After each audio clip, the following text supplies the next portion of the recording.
Hello and welcome to the J.A. Henkel's Knife Skills Instructional Video. I'm Jim Schiebler and I am truly excited to teach you at home how to become skillful, precise, accurate, and confident in your kitchen using the finest knives in the world. I have been a professional gourmet chef for over 20 years and have worked as a chef at 6 of the leading hotels of the world and as chef instructor at several of the world's leading institutions. The goal of this video is for you to spend less time in the kitchen and more time with your family. Let's face it, most of the time that's spent in the kitchen is dedicated to the preparation. Most of the preparation is dedicated to knife skills or cutting or mincing or chopping or using a knife in some way. Therefore, if you can increase your proficiency while using a knife, you will spend less time in the kitchen. This video will demonstrate every single cut using the majority of the most used knives. Remember, safety is the key. I recommend that you watch this video over and over until you have a good understanding of all the knife basics. Then, implement them and make them your own. We also all have weaker areas that we need to focus on. Therefore, I encourage you to use your slow-mo and pause buttons on your VCR to really focus in on the technique.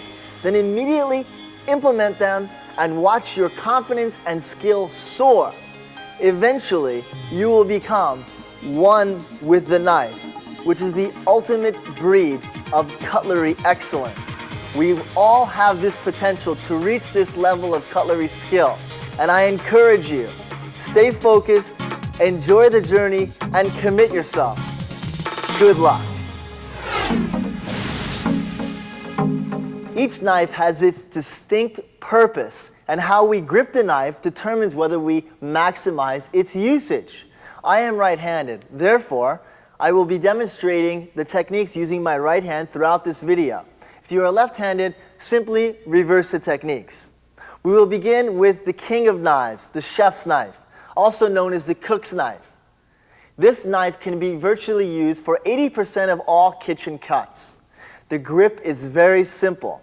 I grip the knife with my 3 fingers based on the handle, where the blade attaches to the handle, which is called the bolster. I then have my thumb, which is almost parallel to the blade of the knife, with a slight downward angle. I then have my index finger, which bends at the top knuckle and then is straight to the bottom of the blade.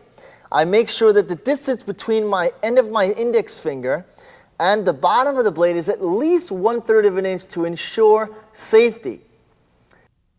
By bringing my hand forward, I maintain equal balance and equal distribution of the weight of the handle and the blade. That is key for control and precision.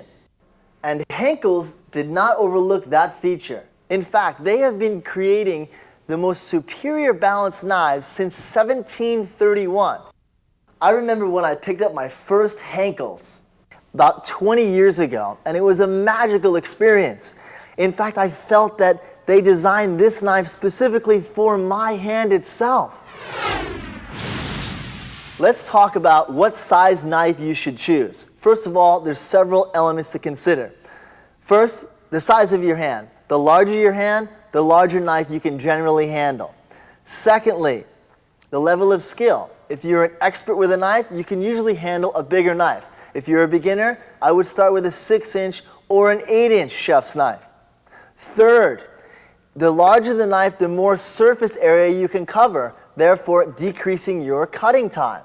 But remember, the smaller the knife, the safer it is. So you need to find a right balance between covering enough area and also making sure it's safe. So those are the 4 elements to consider when choosing the size of the knife. Now, how do you hold your opposite hand? We certainly know how to grip the knife, but how do you position your stabilizing hand? First of all, you want to make sure that your middle knuckle is perpendicular 90 degrees from the board itself, okay? Next thing you want to make sure that is that your fingertips are behind that knuckle itself, never exposed. Next thing you want to do is you want to make sure your thumb stays as a stabilizer into the rear of the product, therefore pushing down. And then you also want to make sure that your fingertips press onto the product, aren't just sitting there on top of the product, but they're actually pressing into the product. Those 4 elements will ensure that you have a safe cut and will maximize your efficiency. Remember, safety is the key. Never bring the knife blade above your knuckle, okay? Always stay in the center of the middle knuckle, obviously above the product, but never above. Secondly, never feed the product towards your knife blade, okay? Because that will expose your fingertips and increase the chance of you getting cut. Instead, retreat with your fingers. I do this by utilizing or mimicking a spider-like motion. I press firmly down with my 3 fingers, and then I bring my 2 fingers back.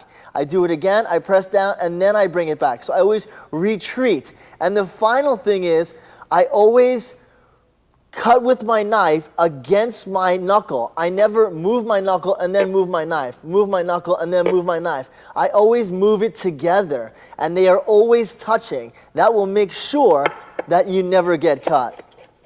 You see that? I'm constantly on the knuckle and I'm retreating. And remember, if I have a 10-inch carrot, if I begin here, I will end up 10 inches to the left because I didn't feed the product. Our first cut is lyonnaise onions, or finely sliced. I want to take the heel of the knife and go through the top and the bottom of the onion, taking the root off completely. Now, to lyonnaise or finely slice the onion, I make sure that the rounded area faces one side of my board. Now I press my fingers into the onion itself, making sure that it can't move around or slip away. My thumb is my stabilizer. My fingertips are always behind that middle knuckle. And remember, I hit my knife and then I come down. I hit my finger with my knife and then I come down. I never move and then the knife. It's a together motion. I keep them together simultaneously. And I always retreat my fingers, never feed, never expose my fingertips. My fingertips are always behind that middle knuckle.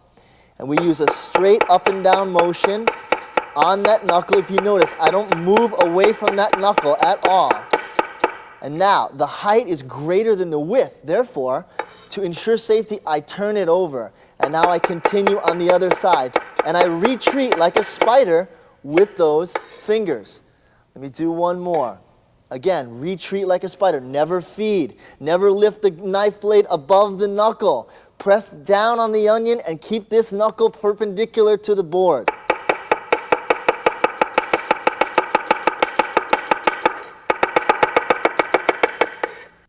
Our next cut is diced onions. Notice when I peel the onion, I left the root on. That is key in keeping the onion together and prevent it from falling apart. Now I utilize a stabbing and pulling motion with the onion. I stab and I pull, and I slap the tip of the knife against my knuckle before I pull it. Here we go. Remember, stab and pull, and look how I go right against my knuckles, just like that. Now the onion is sliced, but it's still together, okay? Now what I'm going to do is I'm going to come underneath. The distance that you retreat dictates the distance of the cut of the onion. Now I cut underneath, and I bring the onion towards me because of this gap between the knife and the board. I want it to be flush. I want my cuts flat. Then I go over the top, and now I come straight down using a rocking motion, just like that. And there you have diced onion. Our next cut is julienne, which is also known as finely slivered. Now I take my red bell pepper. What I want to do is I want to remove the ribs to make sure I have a consistent and even surface. Now what I do is I use a rocking motion. Again, same technique. My knuckles are perpendicular to the cutting surface, and I'm rocking the blade using the heel. Now the heel is positioned directly underneath my hand, therefore ensuring that I have complete control and proper balance of the blade. And there we have proper julienne, which is approximately 1/8 thick by 2.5 to 3 inches long. And that's also known as finely slivered. Our next cut is brunoise, which is finely minced. Now what you do is you take the julienne cut, and it's just a variation from that.